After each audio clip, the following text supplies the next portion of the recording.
Hello, everybody. This is Sanive, and I'm coming back to you with Somewhere in the Snow and Eyeless Jack X Reader.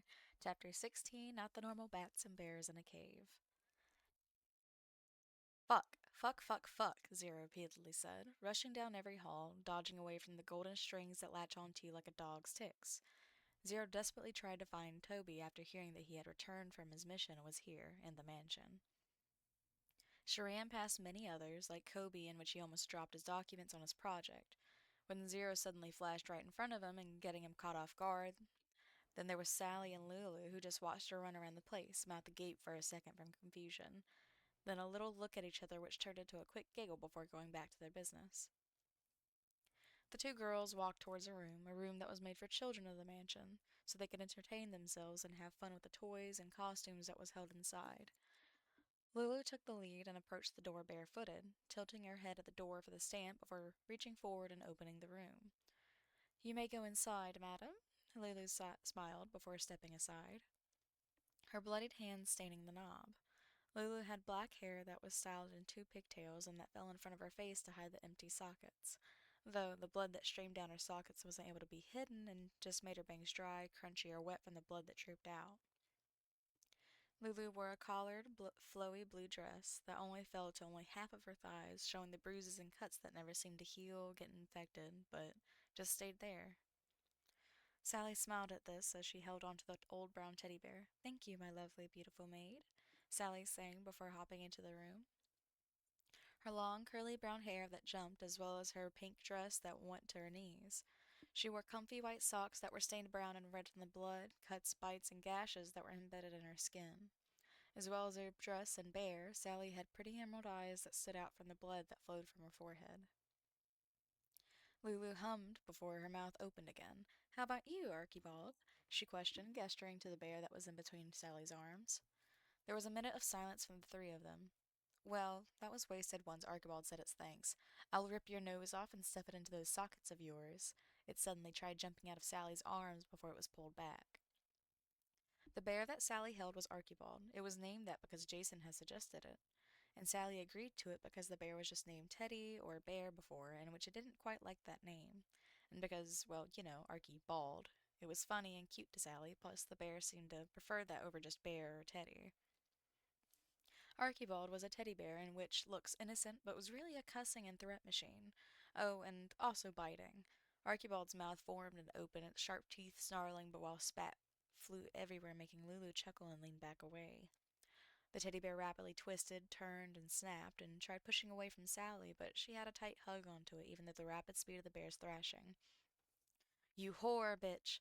it continued before opening its mouth wider before its jaw connected to Sally's arm. Sally had no reaction to this, though, as she was used to this behavior and the actions of Archibald. Archibald thrashed its jaw around, making Sally's arm almost tear and blood spew out from the wound. Sally smiled before kissing the top of the bear's head. "You're so silly, Archibald," she said, with the bear's jaw and sharp teeth still latched onto her arm. Lulu slightly covered her mouth to hide the laughter before following Sally inside the room, stepping into the little puddle of blood that now laid on the floor under them. Closing the door behind them, "You'll be the princess," Lulu said, before the door clicked and all that was heard was muffles. There was a sudden loud shout coming from Zero. "Toby! Toby! Over here!" Zero yelled inside the hallway, finally finding the proxy near the office. Toby looked quite surprised by the screaming of his name, turning his head to see Zero running towards him and waving her arms. There was a little celebration of a "yes" and "finally" before she ran towards Toby. "Toby, there has—" Zero suddenly got caught off guard before something catches onto her arm that waved around and tightens before pulling her up quickly. "What the fuck? Oh, hell no!" Zero says with realization. Cursing before looking at her arm to see the source of the thing that caught her, she sees the glowing strings that tightened around her arm and pulled her up. "Fuck, Pups?" Zero called before seeing Pups at the end of the hall, chewing on a sandwich before calling back. "Fia, I know, I felt the shivers," Pups said before releasing her and going back to wherever he was. Zero dropped down on both feet before approaching Toby with a slower pace now. What do you need?" Toby questioned, from the running and shouting Zero had done. Zero had heavy breath from all the yelling and running. "Well," gulp, she swallowed the lump that formed from the need of water. "4 days before you left, band scanned suspicious activity in a cave through the eastish side of the forest. Pretty sure." Zero faded out of some uncertainty before shaking her head. Been informed that the activity was coming from some big ass cave, so I thought to tell you about it since you scouted all sides, just in case if you know about it. Zero ended her ramble that she held in her throat until now. From all the stress, all the cramps in her body from running, sore muscles, she fucking finally found the one and only proxy she needed to find. Quite a story, isn't it? Awaiting for an answer, Toby had turned his head and looked around. But what for? Zero questioned in her mind. Thank you for informing me, he blandly said before walking off. No stutters? Must be important then, Zero said in her mind before walking off the opposite way from Toby. Toby was connecting such small information together in his mind. Suspicious activity, Eastish, big ass cave. Yeah, he caught on to it all right. He already turned it in his reports to the office, as well as a request for a potential check-in for that cave, so it'll be sure to be checked out sooner or later. He'll be sure to let Maskey, Hoodie, and Kate know beforehand. He kept in his mind before walking off to the end of the hall, though there was a surprising hiss and a meow that ended the echoing of footsteps. Toby raised his eyebrows before snapping his head at the source of the sound. There was a figure under the stairs next to him, in the darkness with glowing red darks that was noticeable through the darkness. The creature continued to hiss before looking up and down to Toby's face and the area where his foot would be at. Toby looked down before noticing the dead rat that squished under his foot, obviously dead for a while. Toby still had his foot on it for a while before putting his foot up and taking the tip of the shoe at the side of the rat before kicking it closer to the creature. The noises came to a quick stop before it revealed itself to the light. Grinning, with a night black coat, red eyes with black sharp diamonds as pupils, and an ear-to-ear smile with a set of almost human-like sharp teeth that his jaw held 3 layers of. The cat version of Smile peeped its head out before quickly shooting out and grabbing the dead rat with sturdy claws. The only difference between Smile and Grinny was that Grinny had more sets of teeth and was smaller. Toby tilted his head at this before one of his ticks came out. With a quick snap of his head further down, no more cats inside, he says before noticing the crack of his neck. His eyes widen before he leans his neck at the palm of his hand. Yeah, he probably needs to go to Nurse Anne now, he thinks as if he wasn't already heading to her. Continuing his journey, there was rumbles and cracking that came from under the stairs. Grinny pokes his head out once again, the rat nowhere to be seen, and he licks his nose and lips. His ears, that had no fur inside but was an abnormal red, went straight up before Grinny grinned more than ever. Fresh meat, the cat states before rushing down the hallway to go downstairs. Grinny went under all the furniture and decorations that he could fit into, as if he was hiding from something. He wasn't, though. Possibly trying to play spy or burglar during his little adventure. Hurry, hurry, must get to fresh meat, it says once again while it hides under a table. What adventure is this cat on? There was another person walking by, black hair, permanent smile. That was Jeff. The cat makes a sound, murr, this time. No different from the morals, though. The fuck? Granny leaps from his spot and scratches and grabs at Jeff's leg, climbing up to his shoulders harshly. But then out came Smile to the rescue as he made a arf sound. Granny sees Smile and he is quick to tense up. Granny's fur is suddenly rising as if there was electricity on top of the shoulders and ears. Even his eyes widen more than it was already. Wait, Jeff said, panicking as Smile grew closer. You can guess what happened next. Smile leaped at Jeff and Grinny. Everything seemed like it was all in slow motion. The slow motion figure of Smile jumping at Jeff and Grinny with his mouth wide open, his spit and his tongue flying around. The picture of Grinny still on Jeff's shoulder, looking at a specific place. Who knows where, though? And lastly, Jeff widened his eyes even if he didn't have eyelids, then shielding his face with his arms and hands as his mouth was wide open as he screamed. Who would escape and find a way out of such a situation? The cheesy cat Grinny. Grinny kept his eyes on the small table next to them. Noticing how Smile was leaping at them, Grinny jumped over to the table. The flour and mug on the table fell off as Grinny scrambled away. Meanwhile, Jeff and Smile bumped into each other before falling onto the ground and rolling away. Get the fuck off of me, you mutt! Jeff yelled, angry. Smile didn't let go, though, as the somewhat clueless dog's jaw clamped onto Jeff's shoulder and his teeth got buried into his shoulder.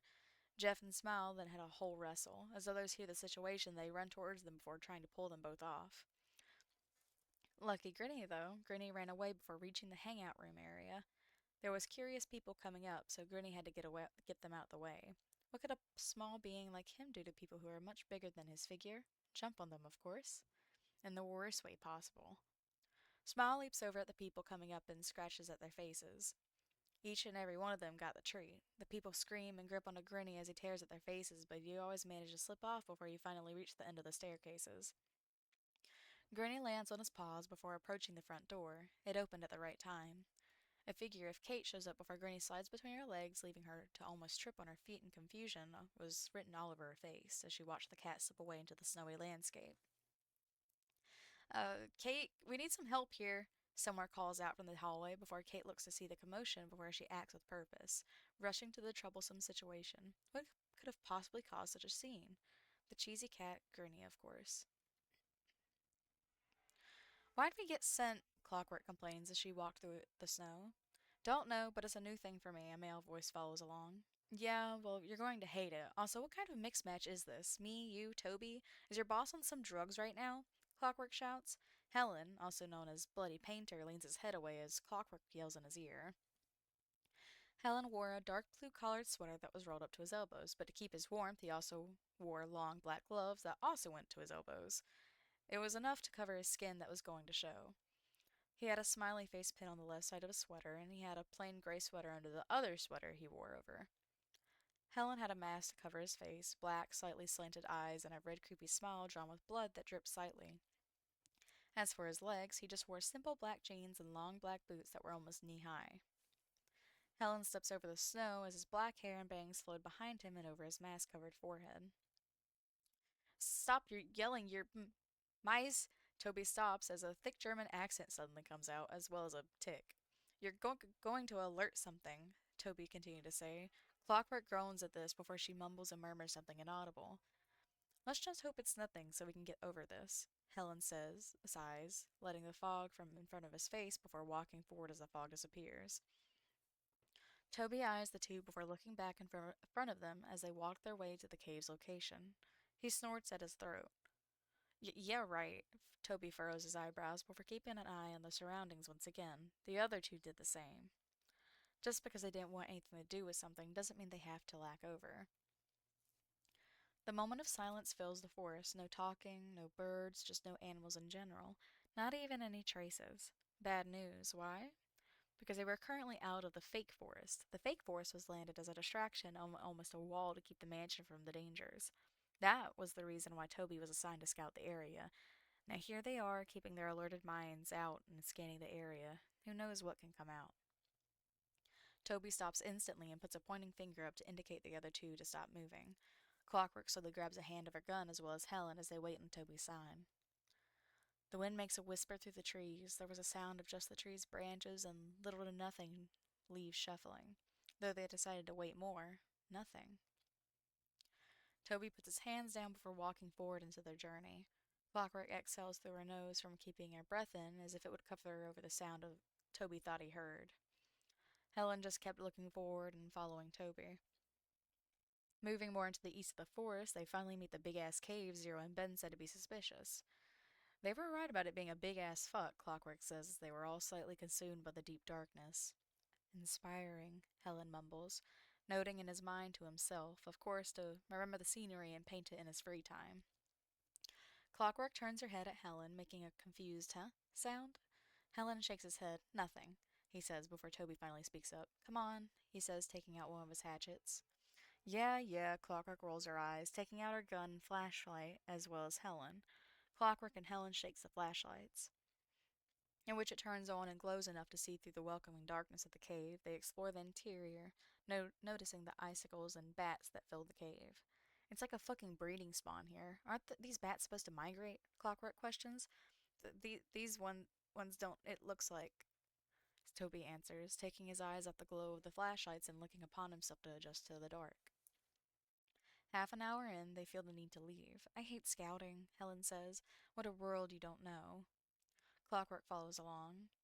As Helen keeps her weight up as she lazily puts a heavy arm over both his shoulders. Toby eyes them once again before sighing. You both done worse, Toby says, making Clockwork chuckle. Hell yeah, she loudly exclaimed before both of the males snap their heads at her while Helen hushes her with a single finger over his mouth. Sorry, she says, shrugging. It's almost like she wants trouble to get to them. She finds that fun, though. They all step over snow, ice, and the frozen ground, almost slipping here and there, but they never seem to fall down as they find their footing.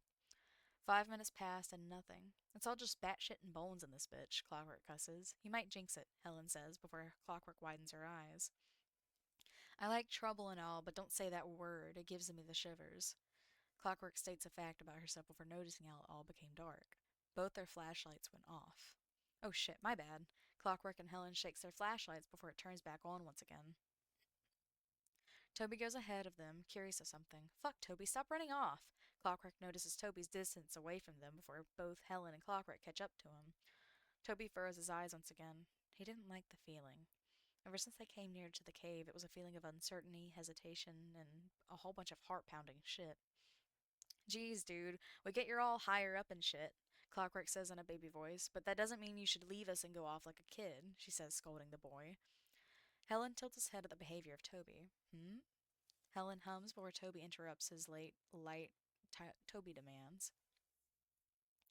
Clockwork raises one of her eyebrows at this. Right, right. Helen and Clockwork give each other a look before pointing out their flashlights to the area where Toby was looking at. Scanning the area, both flashlights go different directions. Nothing. Ha! Clockwork chucks. Toby's shoulders lighten a bit. Nothing. That one word echoes through his mind. A deep sigh comes out of Toby. Great. Fuck it. Let's go. We'll just go back another day to check it out. Oh my god. Out to fill out more reports. Toby utterly gives up. Clockwork and Helen quietly celebrate in their own way before following Toby once again. Told you nothing was here, Clockwork says before Toby and Helen make a hard stop. Croak? Clockwork slightly bumps into Helen, but they both turn their flashlights at the source of the sound. She jinxed it. She really fucking jinxed it. There stood a gory, naked figure, brown, dirty hair and locks that almost fell from the scalp. Bloody skin that stuck out from the human-like dark skin, thighs sliced deep into the skin of the woman. Ankle that was twisted in an abnormal way and bruised. She smelt rotten. The figure dug her long nails into her back, twitching and snapping its head at different directions, each heartbeat of the three of them. No sudden moves, not even a release of breath that came from the trio. Early bird. The woman turns its head at them, bare feet stepping as it turns its body. Then it fully looks at them. The woman had its eyes looking up as red veins sprouted from the whites, but the others looked straight at them, cross-eyed. Its jaw barely connected to its head as drool and blood spilled from its mouth, bare chest rotten and opened up. That really wasn't a sight to see. It takes a moment inspecting the three before it slowly walked off as slowly as a zombie, taking a small turn into another place of the cave. They are glad to know that Early Bird didn't even have the energy to approach them. Pure luck for them, but there was something they knew deep into their minds. If you see one Early Bird, there's going to be many more. You sure it wasn't some kind of bear, though? Author's note: in Jack is going to be in the next one. Little reminder before I leave y'all hanging here. Moi, beware of wrong grammar and typos. Awesome. All right, that was chapter 16. We're almost to the end of this. Is chapter next or chapter 17, a new visitor is the next chapter. I apologize for the stuttering. um I messed up one of the actual supposed to be stutterings for Toby. But that's okay. It'll be okay. But I will see you guys next time I record. And apologies if my voice is like going out. You guys have a wonderful day, and I'll see you next time. Bye bye.